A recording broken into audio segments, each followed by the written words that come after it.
Hey you guys, welcome back to the Canning Nana and for the long anticipated corn cob jelly recipe and video.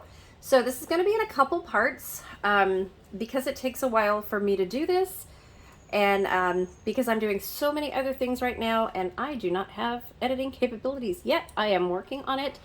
I am about to download Filmora and I think I'm going to work with that so I can get some videos edited rather than do it this way. So I will get done what I can in this video to show you guys, and then we're going to come back and I will show you guys the rest. So I am going to be using pomona pectin in this recipe, and that's one of the reasons I want to do it in two parts, is because I want to show you guys how to use the pomona pectin as well, and I don't have it made yet, but I do have 12 ears of corn here. So what I'm going to show you is how I get started. Okay, so to get started for the corn cob jelly, you need at least 12 ears of corn. It doesn't matter if you have a little bit more, 12 to 16. I've done it the same, about 16 if you have small corn cobs. Mine are pretty big, but I do have some small ones in there too. So this is a pretty big one, and then this is a smaller one. Just make sure that all of your corn kernels are off. It doesn't matter if you have a little bit on there. You are going to strain this with cheesecloth at the end, so don't worry about little pieces of corn or the hair in there. If you have any hair left on your cobs, no worries. It'll all be taken care of. So let's get to it. So first, we want to break the corn in half. Okay, so we're going to go through and break the corn in half, and I have an 18-quart pot. My only other pot is 4-quart. I do have a brand new set of pots, you guys, that has a 6-quart in there, a nice Cuisinart set, but I have not made room available yet for that. I think I'm going to break out that pot though. But for now, we have this big pot. So this is exactly 12 ears of corn, which is going to give you 24 pieces of corn. Cobs. Oh, goodness. Okay. Make sure your hands are clean. And then you want to make sure that these are as far down in the water as you can get them, okay? So you want to get all the room on the bottom, put the bigger pieces down there, because we want to make sure all of the cobs are completely covered. So the first thing you want to do is add 8 cups of water to 12 ears of corn. Now, I have doubled this in the past. So this is one of the reasons I'm going to try it with the pomona pectin, is because when I've used regular pectin, the recipe calls for 2 boxes of pectin, and sometimes I have a horrible time getting this to set, and other times it sets perfectly well. So it just, and I don't do anything different. It just depends on your corn, and you know, I don't know. I make this different times a year, and it eventually sets, but and if you put it in the refrigerator, it's fine. But sometimes my whole batch just doesn't set, and I have not had that happen in, gosh, probably about 3.5, 4 years now. But it always is in the back of my mind, and I don't want to redo this. So I'm going to try it with pomona pectin. And we're going to go from there, because I've heard really, really good results with that. And I know I promised you guys a video with strawberry jam with pomona pectin, which is coming. I have plenty of pomona pectin. So this one we're going to do with the pomona, and I'm going to show you guys every step how to do that. So we're going to add our 8 cups of water. And you want to make sure that all of the corn is covered, like I said. So, and it's not... So I have clean hands. I am going to try to get this all covered in here. And the reason you want to do this is because all of this is going to be your jelly. And it's going to boil down anyway. So you don't want to boil it away. You need at least 6 cups of juice, which is why you add a little bit extra. Okay, I'm going to add a little bit more water. I have to run out and get some more water. I don't have that much left.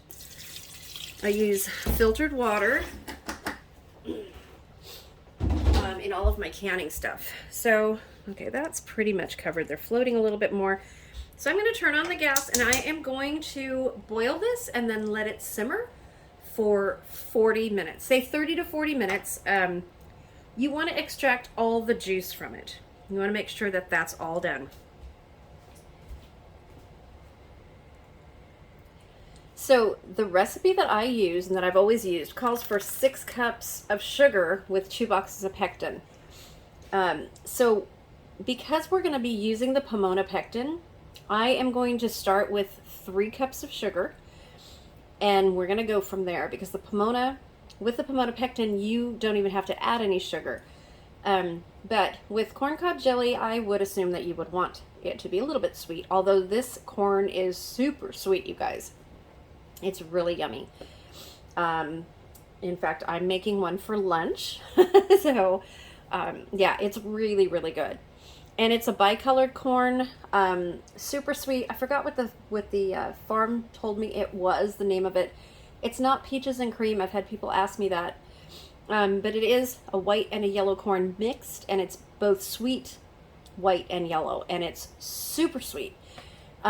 So I'm hoping I don't have any problems canning the actual corn with it being so sweet.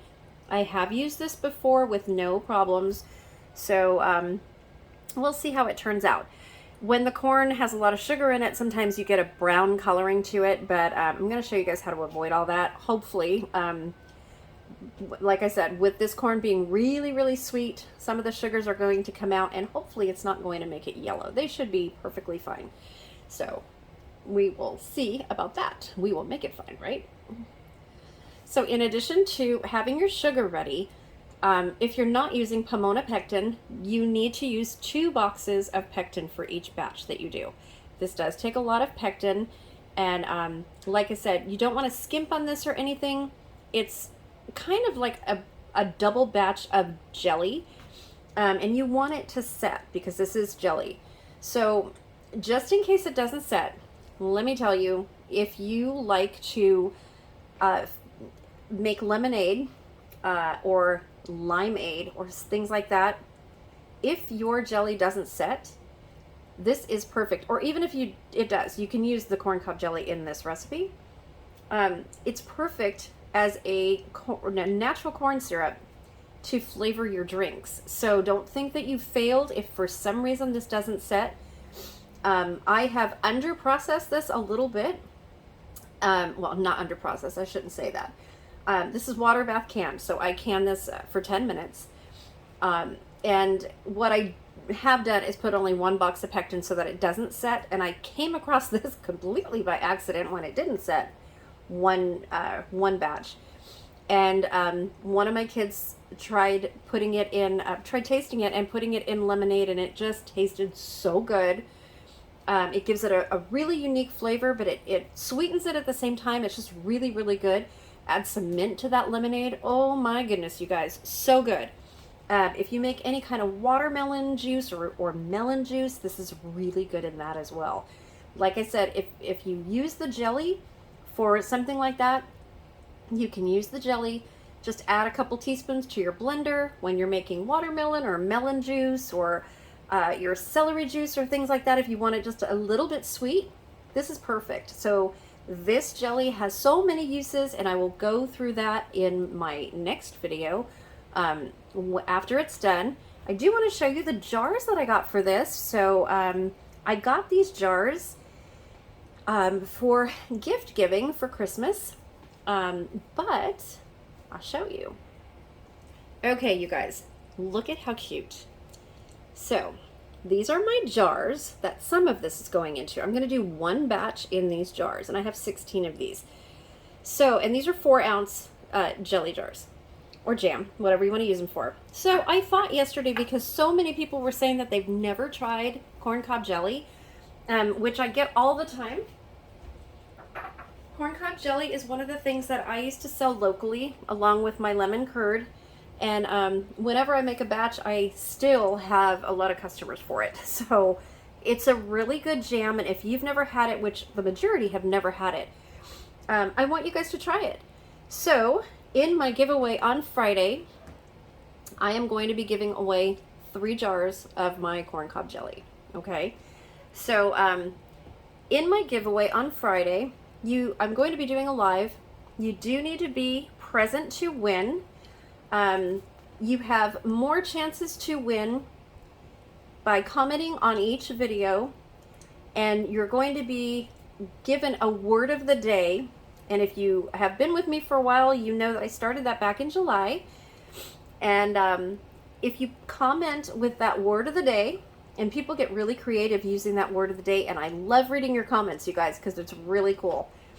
So get creative, or you could just put whatever, like the last word of the day. Well, I'm not going to give that away, but one of the words of the day was, what was it? Meatballs. That was one of the words of the day back in July. So people got creative saying, wow, my husband really loves meatballs. I think he'll love this meatball recipe, or your meatballs look delicious, or something like that. It was really fun reading all of your comments though. So get creative, and make sure that you go back and watch all those videos from July. Still time to enter until we go live on Friday. And then I'm going to close it out. So this word of the day is going to be corn cob jelly. Okay, so that's going to be on this video as well as the next video where I'm doing the corn cob jelly. So there's going to be a couple videos, so make sure to comment on both of them because they will have 2 separate giveaways. I have a lot of stuff to give away. A lot of it's small stuff, but like the corn cob jelly, there's going to be some bigger things involved in it too. So, and then once we reach 7,000 subscribers, we're going to be doing a larger giveaway. So make sure that you guys comment on this video. You want to be entered. You do need to be subscribed to win. You need to be live at the live on Friday. You need to be present to win. And when you comment the word of the day, you're going to get a purple heart and a fireworks from me. Make sure that every comment where you do the word of the day has that included. And this is going to be fun, you guys. Really, really fun. So you guys can see it's starting to boil now.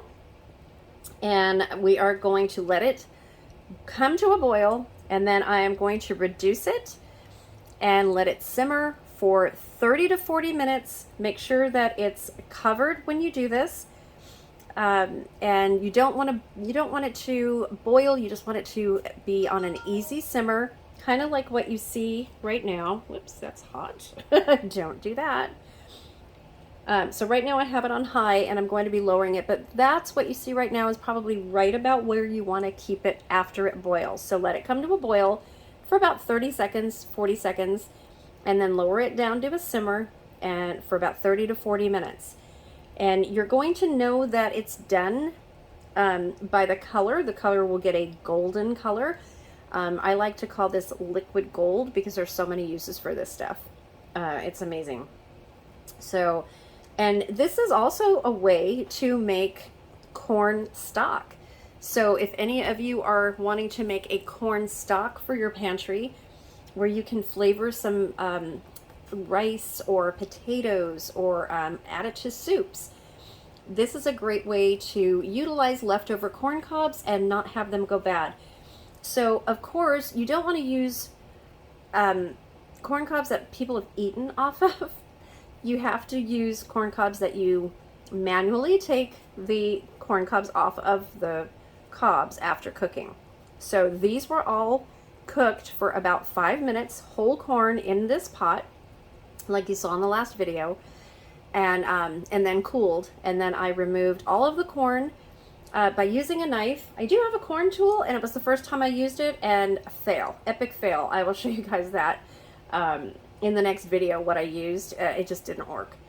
And I tried the bump pan thing, but I'm just not strong enough to do this. And honestly, this is the first time I'm doing corn cob jelly and taking all the kernels off of the corn by myself. Usually my son will help me, or my granddaughters will help me, but I usually have help. So this is the first time ever that I'm doing this on my own.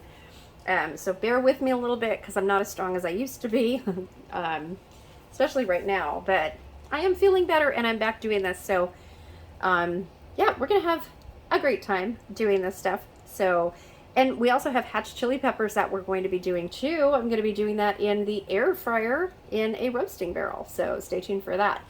Okay, so this has become a 15-minute video and we have more to do. So I am going to let this simmer for 30 to 40 minutes and come back. Thanks for watching, you guys. Don't forget that word of the day. Please like and comment on this video, and please share. It really helps my YouTube. It helps the algorithm, which is kind of strange with YouTube, but helps to get my videos out there and get more views, which really helps support my channel. So thank you guys for all of your support and hanging in there with me. I will see you soon.